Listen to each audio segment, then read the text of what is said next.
Hello everyone, my name is Dr. Rakhi Gupta and I am from Faculty of Commerce, Banaras Hindu University.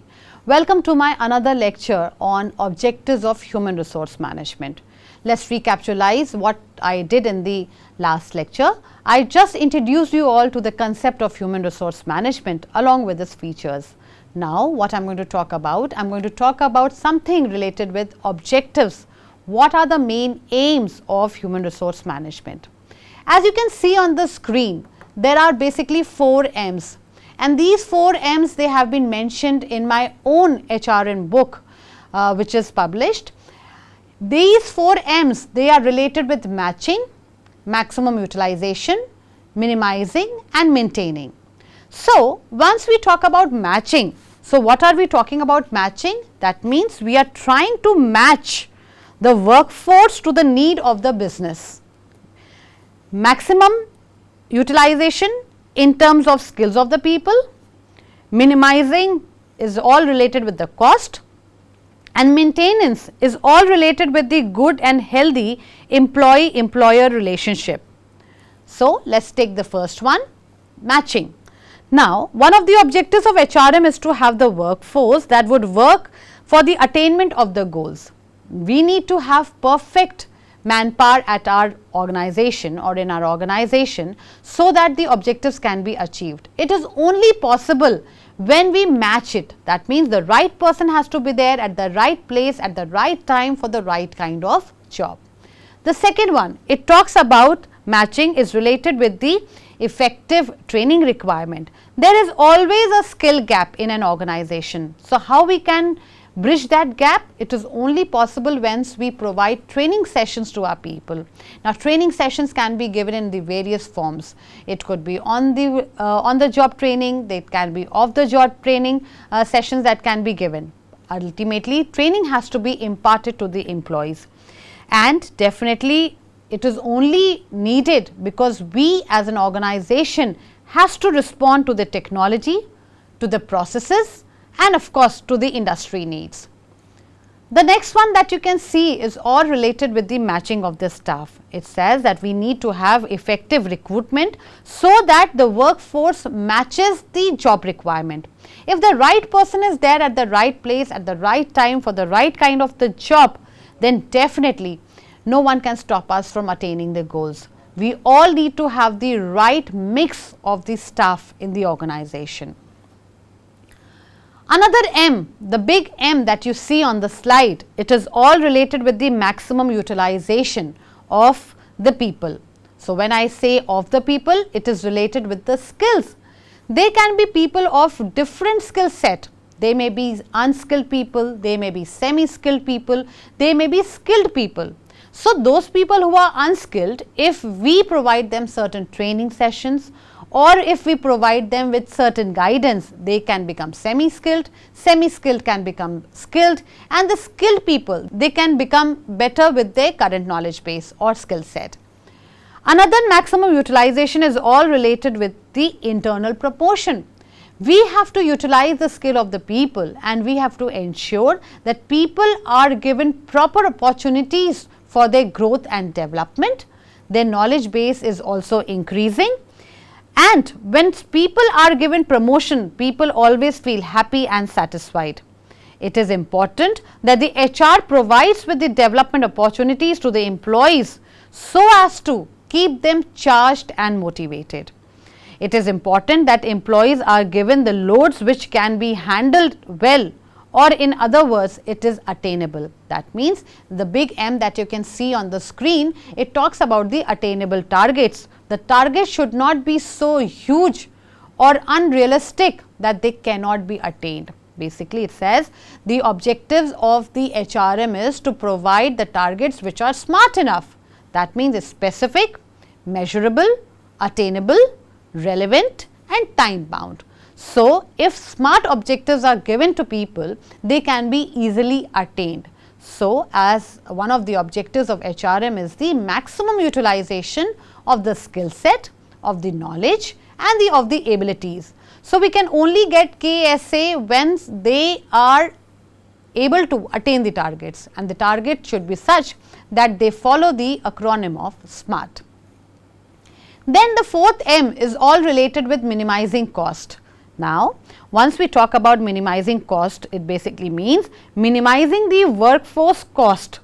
We all want to have reduced labor turnover to keep recruitment cost low. In any organization, every company, they cut corners. So, once they cut corners, they would try to shell less of the money, but they would like to get the maximum benefit. So, why it says that we need to minimize the recruitment cost, whether it is recruitment, whether it is selection, money, time, energy, all three are required. So, one of the objectives of HRM is that we need to have minimum recruitment cost, and in minimum recruitment cost, we are trying to get the best suitable candidate for our organization. Then it says minimizing cost in terms of labor. Then it says that there should be less cost that should be incurred on trainings of the people. That means, once we are having recruitment, we would try to get people who are already well versed with their task, or they already have the knowledge, or they already have that skill set, or their abilities are already developed. They have those competencies to take the job in the best possible manner. So, we would like to take people in the organization who are more experienced, who are well versed. So, another objective is to reduce the cost or recruit people who are effective enough or productive enough and who can contribute to the success of the company. Then it says about the trainings. Training is only possible. We need to give training to the people to be impressed with the latest technology, processes, or the requirement of the industry. But if a candidate is already well versed with this, we do not need more money to be shelled down on any of the training. Then another objective of HRM is related with the pay rates. That means, every company wants to give less of the compensation in form of wages and salary. Let me make you clear what is the difference between wage and salary. Wages are always given to the people who are unskilled, whereas salary is given to the people who are skilled. So, the company wants to shell out less of money or minimize cost in terms of salary and wages.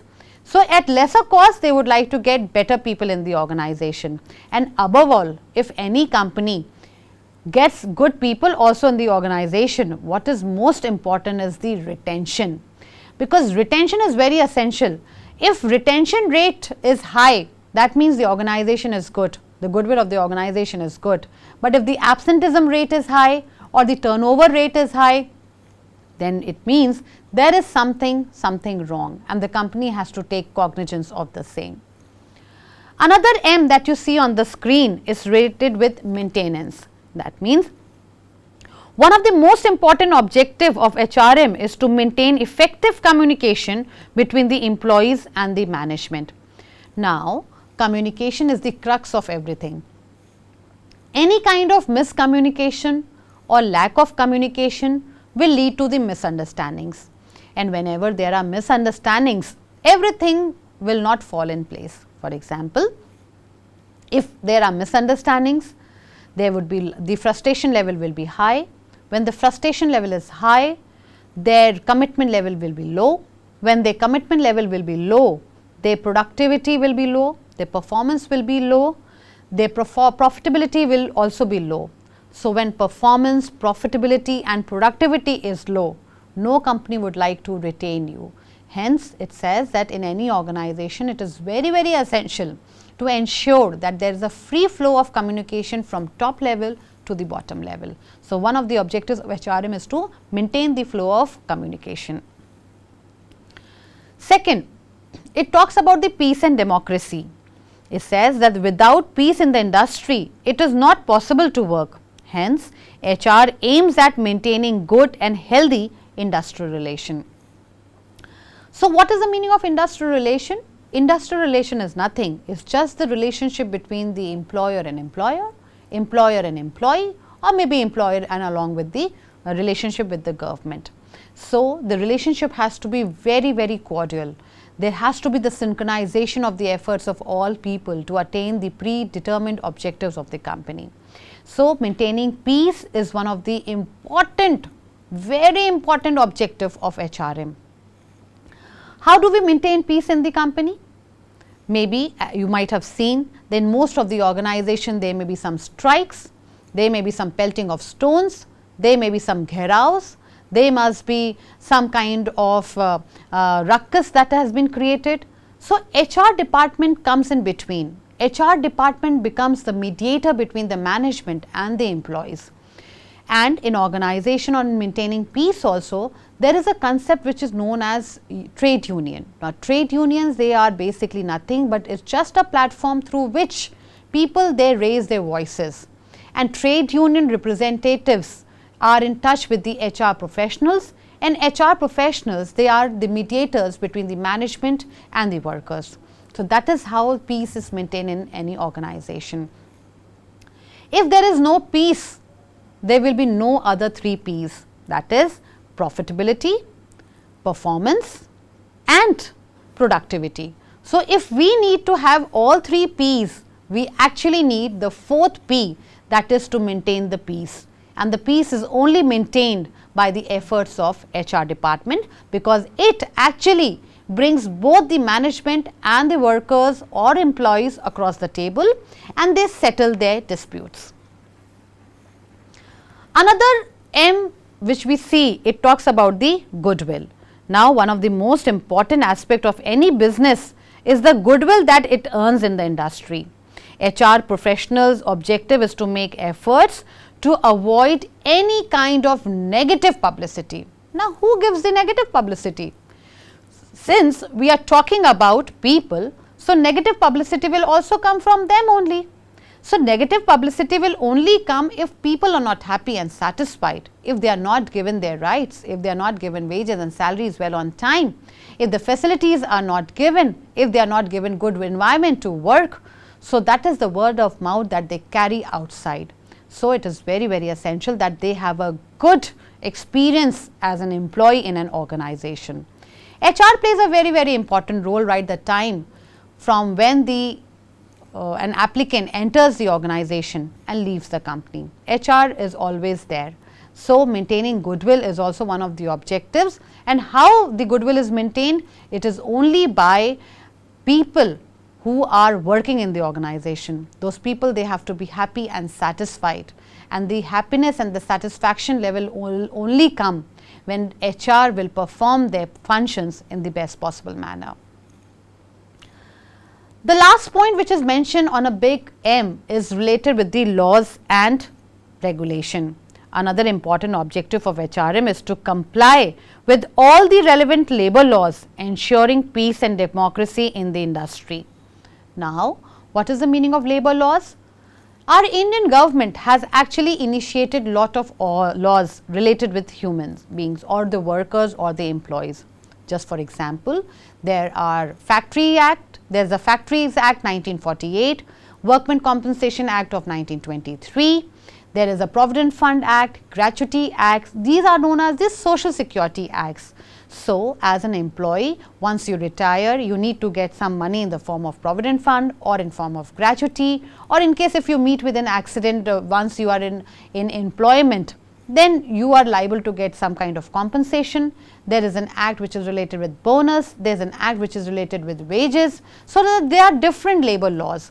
So, the responsibility is on the shoulder of the HR manager to ensure effective implementation of those labor laws. And my dear friends, if labor laws they are effectively implemented, people are automatically happy and satisfied. And once they are happy and satisfied, the goodwill of the organization is always good.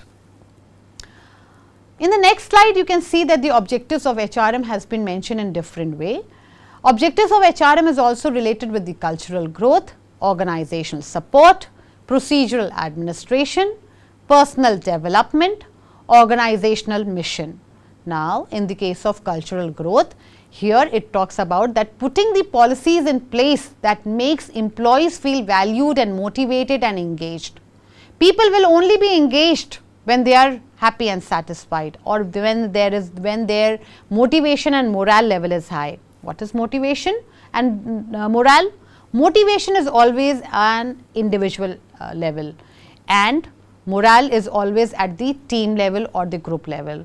So, the motivation level and the morale level of the people will only be high when the organization supports the policies and helps people to develop themselves and to be engaged and motivated. Then in the case of organizational support, ensuring efficiency in employee recruitment, management and retention. Now, this is very essential in any organization. We need to have transparent recruitment, we need to have transparent selection, and of course, the management and the retention part is also is important. So, we need to have efficiency. Now, at times people they get confused, what is the difference between efficiency and effectiveness, and the combination of two, if you see in my book, it talks about the combination of efficiency and effectiveness leads to the productivity. Efficiency basically means less of the losses, less of the damage, and effectiveness basically means maximum utilization of the resources. So, HR's objective is also to increase the productivity of the individual as well as to increase the productivity of the organization on the whole. Another objective that you can see on the screen is about the procedural administration, authoring best practices and official policies including benefit and structures. All those benefits which people are entitled, they should be given well on time. If they are given well on time, my people will be happy and satisfied. So, one of the objectives of HR is to ensure that people are given timely payment, people are given bonus, they are given incentive, they are being motivated, they are being engaged, their TRS, trust, respect and support level is always increasing. Then we talk about the personal development, helping every employee progress and be successful in career. Now, if people are joining the company, they always want to go ahead. As an organization wants to diversify and expand its operation, so is the case with employees also. Employees are also very ambitious. They also want to excel in life, and if any organization provides them with the growth and development opportunities, nothing like that. So, one of the big objectives of HR is to ensure that people are given some growth and development opportunities in form of their careers. And lastly, it talks about the organizational mission, contributing to the overall strategic goals and values of the company. We know that HR is in tune with strategic planning, and strategic planning is always done at the top level. And whenever any strategic planning is done, it is basically done to counter the competition, to counter your enemies or the threats that a company is exposed to. So, one of the objectives of HR is to ensure that we get the right set of people in the organization so that they contribute their maximum towards the attainment of the goals. These objectives of HRM, they can be explained in some other form also. It could be in form of personal objectives, functional objectives, organizational objectives and societal objectives. Once we talk about the personal objective, it basically says that every employee needs to attain the personal goals, at least insofar as these goals enhance the individual's contribution to the organization. Then we talk about the functional objectives. To maintain the contribution of department at an appropriate level, organization should fulfill all the needs of the people. Resources are wasted when HRM is either more or less sophisticated to suit the organization demands. Then it is the organizational objectives. To recognize the goal of HRM in bringing about organizational effectiveness. HRM is not the end in itself, my dear friends, but it is only a mean to assist the organization with its primary objectives. Then we have something related with societal. To be ethically and socially responsible for the needs and challenges of society, it is very essential that there should not be any negative impact of anything for the society. We have to ensure that there is minimization of social economic evils such as unemployment, underemployment, inequalities in the distribution of income and wealth. And of course, we are only aiming for the welfare of the society by providing employment opportunities to all this segment of people, by being transparent, by giving them the expression and the voice management, and being fair and acceptable in their form of employment. So, that was all from my side. I hope you liked the video on the objectives of HRM, the 4 big M's which are related to objectives, all related with maximization, maintenance, minimization of the cost, so on and so forth. So, thank you so much for watching this video. I shall catch up with you in my next lecture now. Thank you.